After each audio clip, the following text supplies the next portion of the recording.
easy, really, isn't it? Aston Villa. Bournemouth, there isn't one for that, I couldn't think of one. Let me know if you can think of one in the comments. Brighton and Hove Albion. Now, that's the best one of the lot, I'll be honest with you. Burnley again, no. Chelsea can't be done, it didn't work. Crystal Palace. How's that jacket? Crystal Palace. Everton, Leicester City, Liverpool, as we've heard, Manchester City. Won't be United one because... What do you mean? We'll get into that. Newcastle United, again, tricky. For that, but St James's Park. So,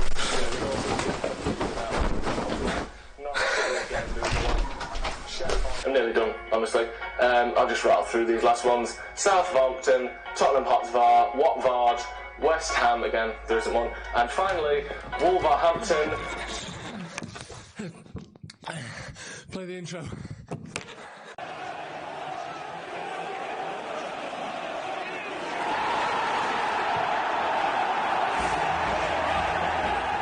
Hello and welcome to Stretford Paddock Live, late night live, whatever you want to call it. It's happening. Here we are. Look at that, what a mess. It's been a mess already. I didn't know I was meant to be on, Steve had to ring me. You get it, that was all real. That's just happened in real time. It's the second episode. I thought I'd up the production value a bit. Do you know what I mean? The first one went off without a hitch. I thought, you know what? I'll push it. I might have pushed it too far. Let's be honest, we can all admit that that may have been too far. But that's what we're here for. That's why it's fun. Come on, let's have a laugh. Right. Tonight then, Happy New Year first of all, everyone. It's the second, it might as well be the first. Put this back there. Cover you up, don't be so silly, you. Right, Happy New Year, 2020. It's upon us, all the jokes. I ain't seen you since last decade, come on. I ain't seen you since last year, I ain't seen you since last week. I can't really see you because you're just a camera to me, so I ain't seen you ever in my life, actually, being honest with you. You've seen me though. Right, such a start, innit? Such a quick start. What did I tell you? Right, today we're looking at all sorts. It's the transfer special. 2020 is upon us. I want to know from you, actually.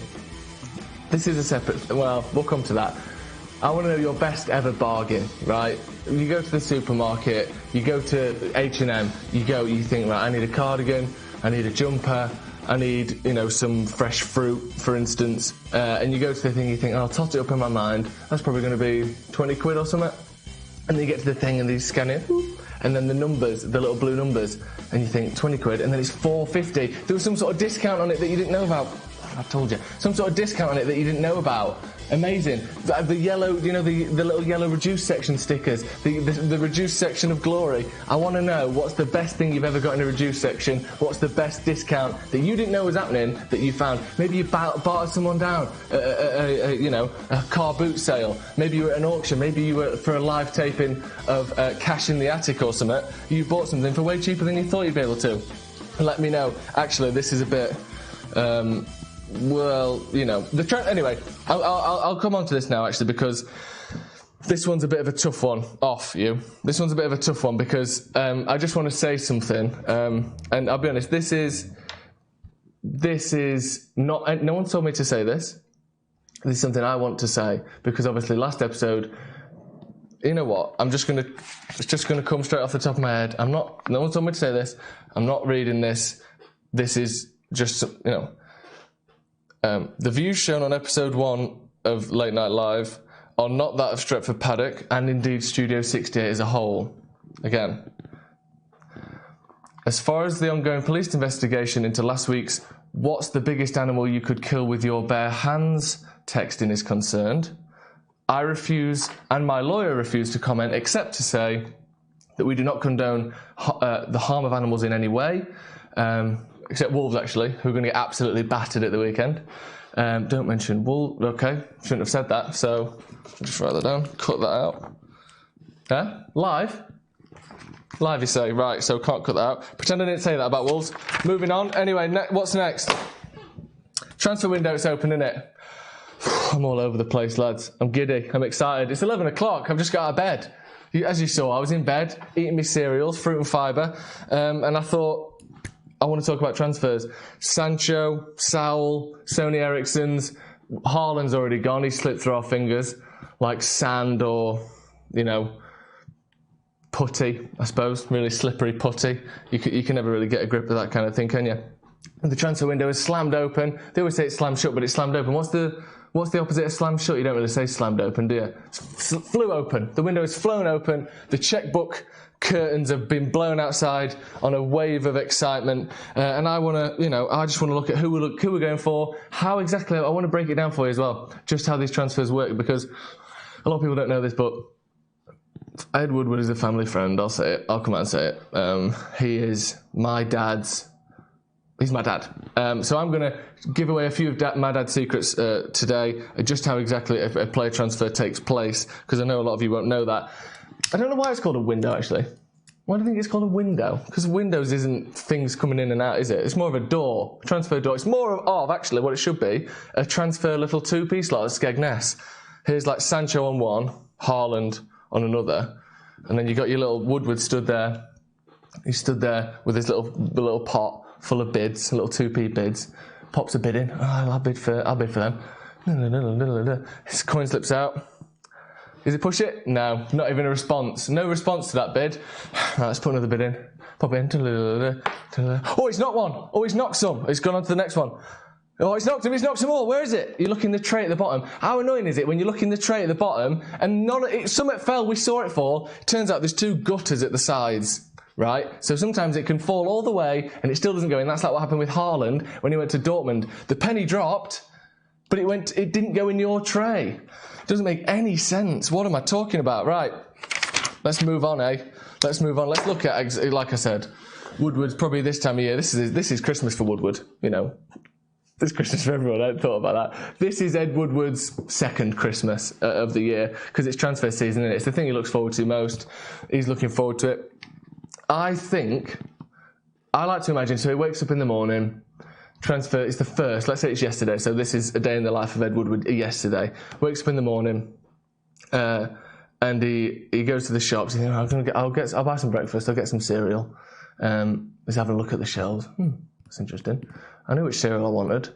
I want a Special K, but they ain't got Special K, they've only got, what's this? Health Flakes, which is essentially a lower rate version of the same thing. It's filling the same position, essentially. See where we're going with this? It's filling the same position. Fills the bowl, fills my stomach, sure. But does it give me that mouth satisfaction? And what Ed Woodward decides to do, he says, you know what? I don't see value in the supermarket. I'm not going to buy anything. The last thing I would want is to eat a cereal just for the sake of it. I will wait for my cereal to come back in stock before I buy anything. And that, ladies and gentlemen, is satire. Write it down. The satire alarms are going off. Do I have a satire alarm button? No, I don't. Again, I'm just running this whole thing from here and here and here. So the satire alarm, I need to get one of those. We don't have a satire alarm, but I'll write that down. But yeah, so Woodward, don't buy anything unless it's the perfect thing. That was a good one. Right, next up then, he comes home from the supermarket. He's keeping his figure. That's how he stays so slim, by the way. If you wanted to know Woodward's eating regime, he doesn't eat anything. He doesn't eat breakfast. And then he comes home, sits with Matt Judge. Actually, no, I wonder how this bit does take place, because in your head, the transfer market is like this old-fashioned kind of... You look back on the Fergie days and you hear stories, all these old stories of him going to players, going to the families and sort of arm around the shoulder, taking people out for dinner, bit of a tenner here and there. And these great stories of Vanessa Roy and, your Jemba Jembas coming out and saying it was Fergie that really got things over the line. I felt like he respected me. I felt like he wanted me. Do we think that still transfers take place? I can't imagine Woodward going to, someone's house, going to Sancho's house. Maybe it's Instagram. Maybe it's modern, super technology like everything else is. Imagine for a second, Ed Woodward sliding into Jadon Sancho's DMs. Can you imagine that? Ed Woodward and Matt Judge sat on a sofa going, go on, message him. No, I don't. He'll never know you like him if you don't message him. You've got to message him. Yeah, but what if you don't like me? Yeah, but Chelsea likes him and he's going to go there if you don't message him. Send him a message. So slide in the DMs. Maybe like, Flames or something, or the Aubergine if you're feeling confident. I think, although I imagine Woodward's got more of I reckon he's got his own kind of aubergine, a Woody Woodward. He sends like a log of wood, and people know what that is. It gives him the Woody Woodward, and then it's just a waiting game, innit? You start waiting for Sancho to reply. 24 hours, would you give it? I reckon any longer than that with a transfer. You message him, and if they don't reply in 24 hours, it's like a missing persons, innit? they're as good as gone, unfortunately. Sorry to say that, probably shouldn't have said that. But I think also, you know what, if Jadon Sancho didn't reply in 24 hours, maybe he didn't want him anyway. Maybe he thinks he's too good for us. So you got to go with it. I think you got to give him some time to reply. But generally, I reckon it's got to be more of a modern thing. Email even seems too old-fashioned, doesn't it? You can't be sending emails still for players. Certainly not getting flights to people's houses. Right. Anyway, let me know your responses to that. What's the best thing you've got? What's the best bargain you've got? Give me some bargain. Joe to be the next Fred the Red. I'd take it. What's the best bargain you've had? You've got to the till, and what did you get? What's the best time you bartered someone down? Someone wanted like 30 quid for something, and you got 12 quid for him. Joe McGrath. Did you see what you did there? No, I don't know what's going on in the comments. I haven't looked.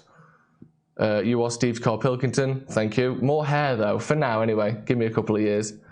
Yeah, I want to know what's the best bargain you've had. Come on, someone must have had a bargain. What's the best thing you found in a discount bin somewhere? James Pogba with Emre Can and Adrian Rabiot. Is that just not the discount cereal, though? Speaking of Paul Pogba, we've only talked about ins. We've talked about Sancho. Sal's got a 9-year contract. Which, what even is that? That's like Alan Pardew levels of contract. What about the outs? That's the thing. Paul Pogba, he's never around anymore. Do we like Paul Pogba? I can't remember anymore. Do we like him? Do we not like him? What's the current update on Pogba? Do we like him? I like him, I think. But if people tell me not to like him, I won't like him because I ain't got a brain for myself. I don't need one. Yeah, we like Pogba, I think. But he seems like he's leaving, doesn't he? He doesn't like anyone. He don't like the club. He doesn't seem to speak to anyone. I don't think he's particularly happy. I reckon